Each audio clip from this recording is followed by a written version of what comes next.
falar, Sandra? Tá. Antes de começar a falar, eu gostaria de pedir para o nobre presidente o seguinte: eu fiz um resumo muito rápido de uma fala que eu estou tentando fazer no grande expediente, mas a gente não tem grande expediente. Então, se eu estourar uns 40 segundos, por favor, não manda o gongo, tá bom? Antes de 40 segundos, começa do zero, por favor. Isso, é só alterar seu tempo. Recentemente, o IBGE divulgou os resultados preliminares do censo sobre deslocamentos para o trabalho e estudos. E essa é a primeira vez em 150 anos de história que o IBGE estuda os hábitos de locomoção da população através do meio de transporte principal utilizado para ir ao trabalho e aos estudos. Sobre o local de trabalho, 19,3% das mulheres afirmam trabalhar em casa. Entre os homens, esse índice foi de 15%. E agora veja, esse indicador para as mulheres significa trabalho doméstico, que não é reconhecido. E para os homens é o tal do home office. Olha só a discrepância aí, já na forma de abordar o assunto. Outro ponto, no estado de São Paulo, 2,8 milhões de pessoas se deslocam para outro município para trabalhar. Isso revela uma quantidade enorme de cidades conurbadas, viagens longas e cidades essas que são carro dependentes. Sobre o tempo de deslocamento, o Brasil é muito diverso e desigual. 56% dos trabalhadores, que significa 40 milhões de pessoas, leva de 6 minutos a meia hora no principal deslocamento ao trabalho.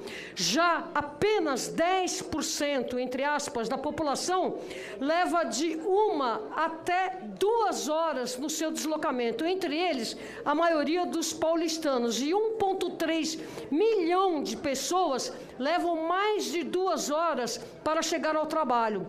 Analisando o recorte de renda e deslocamento, a desigualdade é gritante. Quanto menor a renda da pessoa, maior o tempo gasto nos deslocamentos ao trabalho. Isso é especialmente acentuado nas grandes cidades. Agora, um aspecto que é a cereja do bolo: os meios de transporte utilizados pela população brasileira. O automóvel e o ônibus são os meios de transporte mais utilizados. O automóvel é usado por 32,3% da população e o ônibus por 21,4%.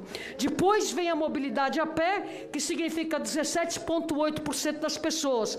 A moto fica com 16,4% e a bicicleta por 6,2% da população. O que eu quero dizer isso, nobre presidente, que 4,4 milhões de trabalhadores usam a bicicleta no dia a dia para ir ao trabalho. Faço aqui um recorte para a gente prestar atenção que a pauta bicicleta não é elitista. Estou falando de 4,4 milhões de trabalhadores que usam a bicicleta ainda hoje para chegar ao seu trabalho.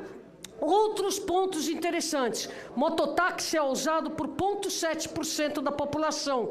Trem e metrô, presentes em poucas das grandes cidades, representam 1,6% dos deslocamentos, o que descancara a falta de infraestrutura de deslocamento rápido sobre trilhos nas cidades brasileiras. Agora, alguns destaques regionalizados em relação a esses dados.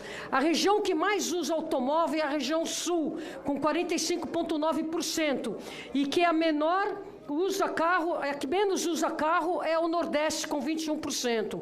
O maior deslocamento em motocicletas está no Norte e no Nordeste, 28,5% e 26%, respectivamente.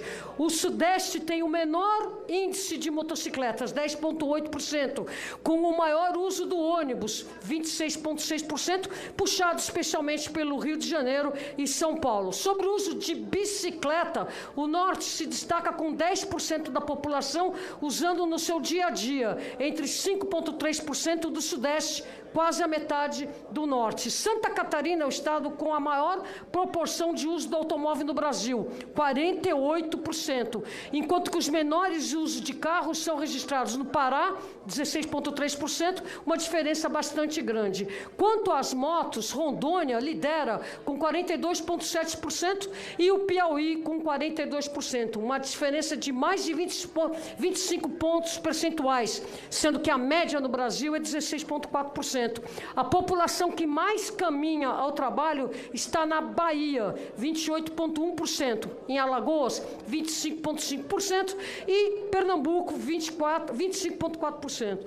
Enquanto a bicicleta é mais presente no estado mais verde do país, Amapá, 17,4%, no Acre, 13,3% e no Mato Grosso do Sul, 12,6%. E para terminar, nobres colegas, em São Paulo, 41,5% dos motociclistas gastam mais de meia hora no trajeto até o trabalho. Isso explica, em parte, a alta sinistralidade com motos, porque a gente tem um ambiente violento, altas velocidades e muito mais tempo em cima da moto, aqui como acontece aqui na cidade de São Paulo. São distâncias longas em cima de um veículo reconhecidamente como inseguro. 3/4, ou seja, 75% dos deslocamentos de carro no Brasil são inferiores a meia hora, sendo 10% menores que 5%. Isso quer dizer, isso revela a banalização da maior parcela do uso dos carros pelos brasileiros por falta de políticas públicas básicas de mobilidade urbana. São distâncias e necessidades que deveriam estar sendo supridas por transporte coletivo, boas calçadas e ciclovias. É isso que eu gostaria de trazer hoje e trago eu trago esses dados que são macentes, mas são dados para a gente elevar a barra do nosso debate, do nosso estudo em relação à mobilidade urbana. Agradeço muito o presidente ter me deixado estourar o tempo. Um forte abraço, é isso aí por hoje. Obrigada, João Jorge. Só não precisa contar para ninguém, vereadora. Vereador Toninho Vestoli.